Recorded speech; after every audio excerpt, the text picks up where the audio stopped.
Ẹ káàbọ̀ padà sí orí ìkànnì mi ibi tí mo gbé ń ṣàlàyé bó ṣe lè ṣe calculus ní ìṣẹ́jú 5. Nínú fídíò yìí n ó máa tẹ̀síwájú pẹ̀lú ohun tí mo ti ń ṣe bọ̀ wá sẹ́yìn, ṣùgbọ́n lónìí ohun tí wọ́n máa ṣe ni wípé màá bẹ̀rẹ̀ tí a mọ̀ sí integration. Má gbàgbé ní pé ìtẹ̀síwájú fídíò yìí mo ṣàlàyé pé ọ̀pọ̀lọpọ̀ àwọn ọmọ akẹ́kọ̀ọ́ nínú tí wọ́n kórìíra jù òhun ni differentiation àti èyí tó dàbí igi tí a mọ̀ sí integration.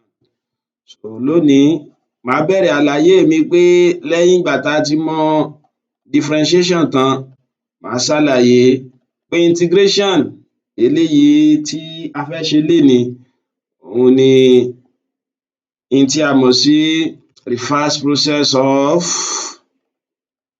differentiation. Bó ló ṣe jẹ́ bẹ́ẹ̀?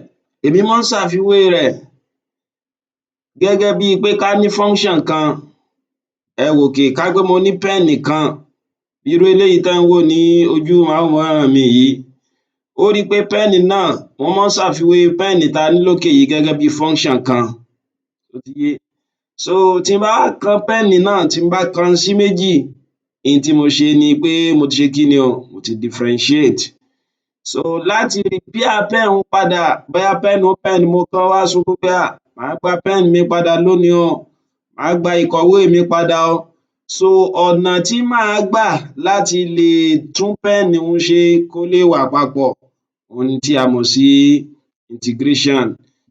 Kí eléyìí lè yé wa, ká pé pen eléyìí tí mo yà sókè ká pé ó jẹ́ function of x, y is function of x. Ẹ má gbàgbé pé pẹ̀lú àwọn tá a ti ṣe sẹ́yìn, a ní dy dx wa òhun ni ó máa jẹ́ f prime of x. Ó mean pé pen leléyìí. Níbí báyìí ẹni ó ti ṣe kí ni o? Ó ti ba pen náà jẹ́. Process láti jẹ́ pé á tún pen yẹn ṣe láti ní irú nǹkan báyìí padà, òhun là ń pè ní kí ni o? Òhun là ń pè ní integration. And integration à ń pè ní this our integral sign, òhun ni sign of integration.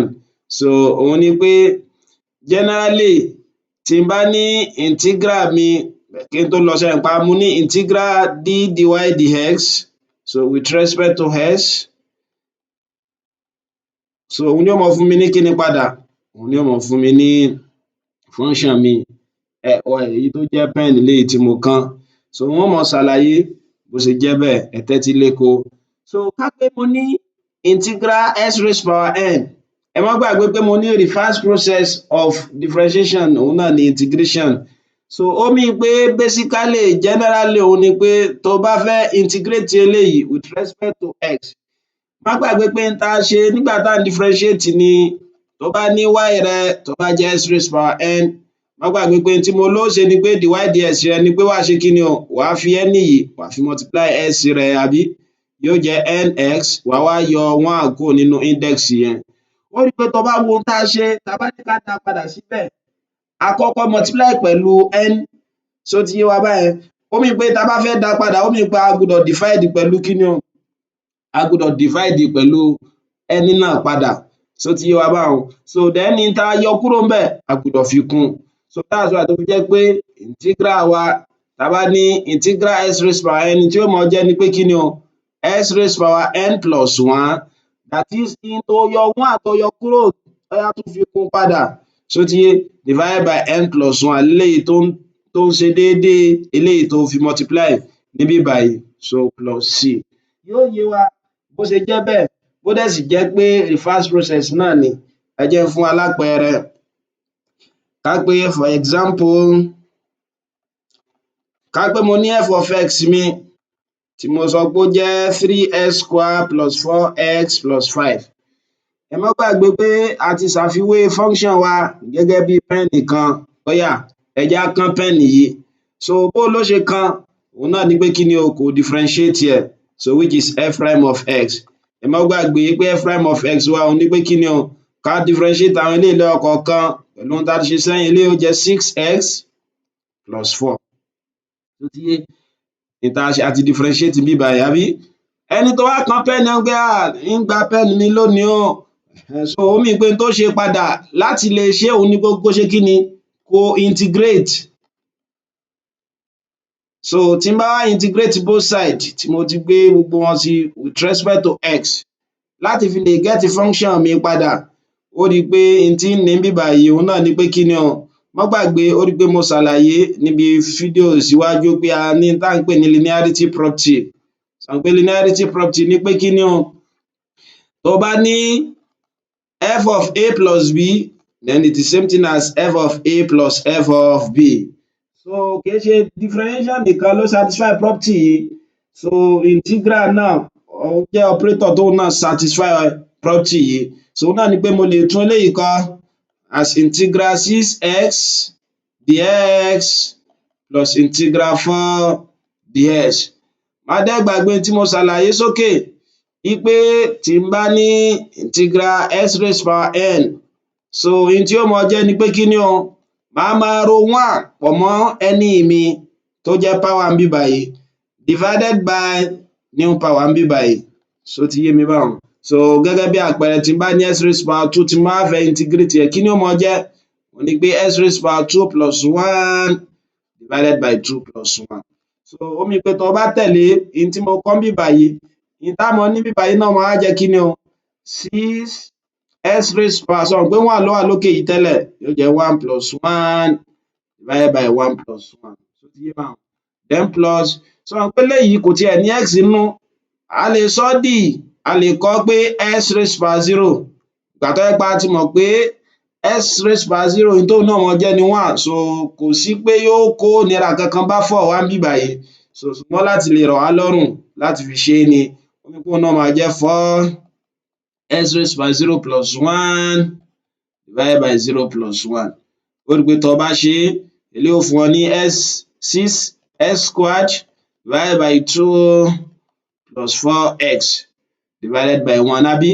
Tó bá ṣe é síwájú sí i, eléyìí ó fún ẹ ní 3x squared plus 4x. Ó rí i pé tó bá wò ó dáadáa, tó bá wò ó pẹ̀lú pẹ́ẹ̀nì wa gangan which is function, ó rí i pé tó bá ṣe àgbéyẹ̀wò pẹ̀lú ohun tá a get nígbà tá a integrate tán, ó rí i pé ó fẹ́ jọra wọn. Ṣùgbọ́n yàtọ̀ tó wà ńbẹ̀ náà ni pé kí ni o, plus 5 yìí which is constant ó ti sá lọ. Ìwọ náà ti mọ̀ pé ojú àpò lè ṣe kí ni o, ojú àpò lè jojú ara. Ó rí i pé pẹ́ẹ̀nì tó kán, bó ṣe wù kó rilẹ̀ tó, bó ṣe wù kó mọ̀ọ́lẹ̀ tó, ó rí i pé kó lè dàbí titun. So òun náà ni kí ni o, 5 yẹn tó fi pòórá là ń pè ní constant of integration. Ń mọ̀ ṣàlàyé nínú fídíò tó síwájú kí ni constant of integration yìí. Tó bá nírú eléyìí, sọ mọ̀ pé ó ti fún wa ní f of x wá padà. Irú integral báyìí là ń pè ní kí ni o, indefinite integral.